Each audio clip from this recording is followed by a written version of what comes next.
उत्तर Korea, China और Russia, इन तीनों देशों का साथ अब ईरान को खुलकर मिलना शुरू हो चुका है। ये तीनों देश अब इस जंग में ईरान के समर्थन में हैं और अपने अपने तरीके से इनकी तरफ से मदद भी की जा रही है। साथ ही साथ मिडिल ईस्ट में ईरान ने अब अमेरिका और इसराइल को एक आर्थिक नुकसान पहुंचाने का प्लान बनाया है। इस पर भी बात करेंगे। कुछ और भी ज़रूरी खबरें हैं, वीडियो में आखिर तक बने रहिएगा। सबसे पहले बात चाइना की कर लेते हैं। 28 फरवरी को यह जंग शुरू हुई थी। 28 फरवरी से लेकर आज तक स्ट्रेट ऑफ हॉर्मुज पूरी तरह से बंद है, जहां से अभी तक किसी का भी जहाज नहीं निकल पाया है। कोई जहाज वहां से निकलने की कोशिश करता भी है तो उस पर ईरान की तरफ से हमला कर दिया जाता है, जहाज में आग लग जाती है।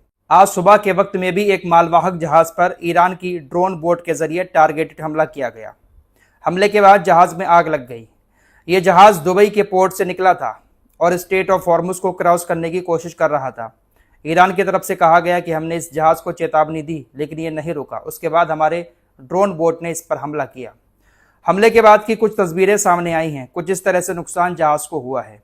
एक और जहाज पर हमले की खबर आई है, वो भी स्ट्रेट ऑफ हॉर्मुज से गुजरने की कोशिश कर रहा था, लेकिन ईरान ने उस पर हमला किया। उस जहाज पर भी आग लग गई है। तो 28 फरवरी से लेकर अब तक ईरान कई सारे जहाज़ों को निशाना बना चुका है। सबके लिए स्ट्रेट ऑफ हॉर्मुज बंद है, लेकिन चाइना के लिए स्ट्रेट ऑफ हॉर्मुज 28 तारीख से लेकर अब तक खुला हुआ है और लगातार चाइना के तेल के जहाज ईरान से कच्चा तेल लेकर चाइना पहुंच रहे हैं। दरअसल रिपोर्ट्स के मुताबिक 28 फरवरी से आज तक चाइना ने ईरान से तकरीबन 11.7 मिलियन बैरल तेल खरीदा है। ईरान से स्ट्रेट ऑफ हॉर्मुज के रास्ते चाइना 11.7 मिलियन बैरल तेल 28 फरवरी से अब तक जा चुका है। अब तेल के बदले में चाइना ईरान को क्या दे रहा है, सारी चीज़ें आप लोगों को बता चुका हूँ। जो ड्रोन बना रहा है ईरान, जो मिसाइलें बना रहा है, उसमें जो पुर्जे इस्तेमाल हो रहे हैं, जो केमिकल इस्तेमाल हो रहा है, वो सारा का सारा चाइना से ईरान पहुँच रहा है। रास्ता पूरी तरह से खाली है। कोई और देश वहाँ पर अपनी सेना को नहीं भेज रहा है। अमेरिका धमकी दे रहा है कि हम वहाँ पर अपनी सेना भेजेंगे। अभी तक फिलहाल किसी और देश की सेना वहाँ पर मौजूद नहीं है, इसलिए चाइना के टैंकर भी आराम से जा रहे हैं और उधर से चाइना के जहाज सामान लेकर ईरान भी आराम से पहुंच रहे हैं। तो दोनों का लेन देन आराम से जारी है। इस जंग में दोनों इस तरह से एक दूसरे की मदद कर रहे हैं। वही खबर आ रही है कि बांग्लादेश की सरकार को भी अब ईरान ने इजाजत दे दी है कि उसके जहाज भी स्ट्रेट ऑफ हॉर्मुज से गुजर सकते हैं। बांग्लादेश के अंदर भी तेल का संकट बहुत ज्यादा मंडरा रहा है, तो ईरान ने कहा है कि आपके जहाज जब इधर से गुजरें तो आप हमें इन्फॉर्म करें कि बांग्लादेश का जहाज इधर से गुजर रहा है, हम आपको यहाँ से निकलने का रास्ता देंगे। काफी रिक्वेस्ट के बाद बांग्लादेश को इजाजत दी गई है। फिलहाल भारत और ईरान के विदेश मंत्री के बीच एक लंबी बातचीत भी हुई है फोन पर, तो हो सकता है कि भारत के लिए भी रास्ता खोला जाए। वैसे भारत समुद्र में फंसे तेल को खरीद रहा है। भारत का कहना है कि हमारे पास तेल की कमी नहीं है, पेट्रोल डीजल हमारे पास बहुत ज़्यादा है। हालांकि गैस की किल्लत कई सारी जगहों से सामने आ रही है। गैस की कमी भारत देश में कई सारी जगहों पर देखने को मिल रही है। काला बाजारी भी जिसके चलते हुए बढ़ गई है। सिलेंडर महंगा मिल रहा है बहुत सारी जगहों पर ब्लैक में। फिलहाल गैस की कमी देश में कई सारी जगहों से सामने आ रही है। हालांकि ये सरकारें दावा कर रही हैं कि गैस की भी कमी नहीं है, पेट्रोल डीजल की भी कमी नहीं है। देखते हैं कि क्या होता है। अब बात करते हैं रशिया की। रशिया किस तरह से ईरान के साथ है। दोस्तों, ईरान जो मिसाइलें बना रहा है, इन मिसाइलों में कहीं ना कहीं रशिया की टेक्नोलॉजी भी इस्तेमाल हो रही है। खबर आप लोग सुन ही चुके हैं कि ईरान के शाहिद 136 ड्रोन को मारने के लिए यूक्रेन से ड्रोन मंगाए गए हैं और यूक्रेन के ड्रोन्स को कतर, सऊदी अरब, यूएई जैसे देशों में तैनात भी कर दिया गया है।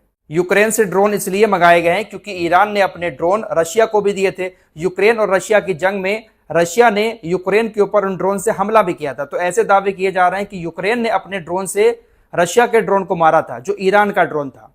इसीलिए यूक्रेन के ड्रोन को मिडिल ईस्ट में तैनात किया गया है। तो अब रशिया की तरफ से ईरान को ऐसी जानकारी दी जा रही है कि जिसके जरिए यूक्रेन के ड्रोन को चकमा देकर हमला किया जा सके। दरअसल शुरुआत में तो यूक्रेन ने रशिया के ड्रोन को बहुत ज्यादा मारा, लेकिन उसके बाद रशिया ने कुछ तोड़ निकाला यूक्रेन के ड्रोन को चकमा देने का।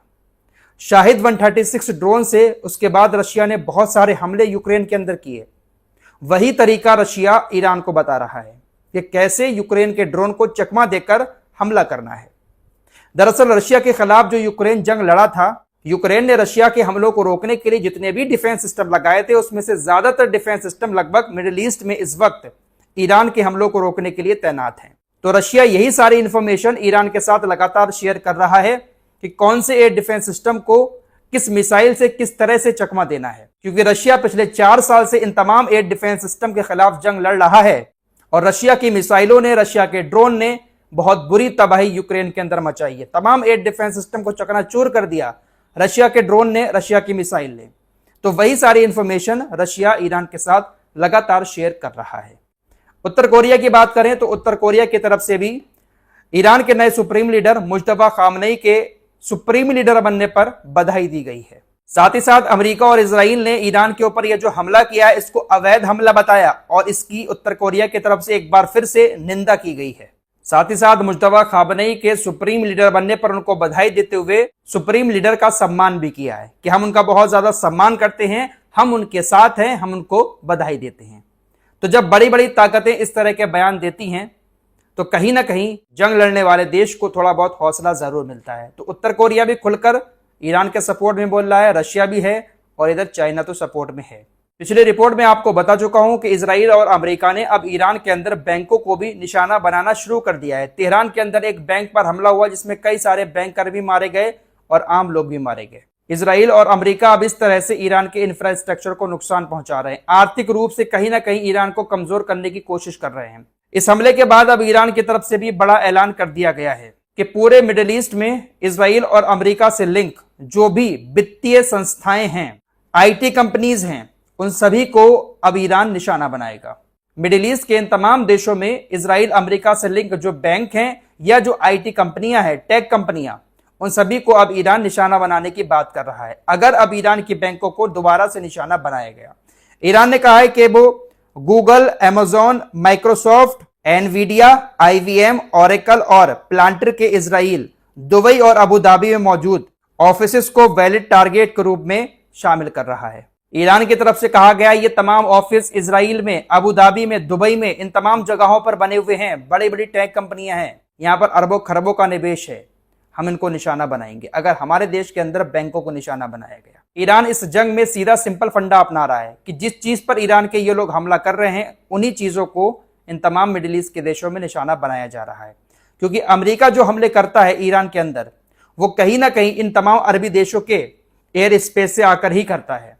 क्योंकि अमेरिका के लड़ाकू विमान इजराइल में ज्यादा नहीं खड़े हैं, इन तमाम अरबी देशों में जो ठिकाने बने हुए हैं, सैन्य ठिकाने, वहीं पर ज्यादा हैं। उधर से इजराइल आता है और इधर से अमेरिका के लड़ाकू विमान उड़ते हैं और हमला करके ये लोग चले आते हैं। फिलहाल इस बार अमेरिका का सामना सबसे खतरनाक देश से हुआ है। अमेरिका ने बहुत सारी जंगें लड़ी हैं, सीरिया को दबाया, इराक को दबाया, लीबिया को दबाया, वेनेजुएला को भी उन्होंने दबा दिया, लेकिन इतना तगड़ा देश पहली बार अमेरिका के सामने आया है। देखते हैं कि अमेरिका कब तक इस जंग को खींचता है। फिलहाल ऐसी खबरें आ रही हैं कि वित्तीय नुकसान पहुंचाकर, आर्थिक रूप से ईरान को कमजोर करके ये लोग जंग बंद कर देंगे। उसके बाद 1-2 साल तक ईरान की पब्लिक को उकसाकर एक बार फिर से सत्ता परिवर्तन कराने की कोशिश करेंगे, क्योंकि ये लोग हथियारों से ईरान को नहीं हरा सकते। फिलहाल के लिए इतना ही, कुछ और खबरों के साथ फिर हाजिर होंगे। अपना ख्याल रखिएगा। अल्लाह हाफिज।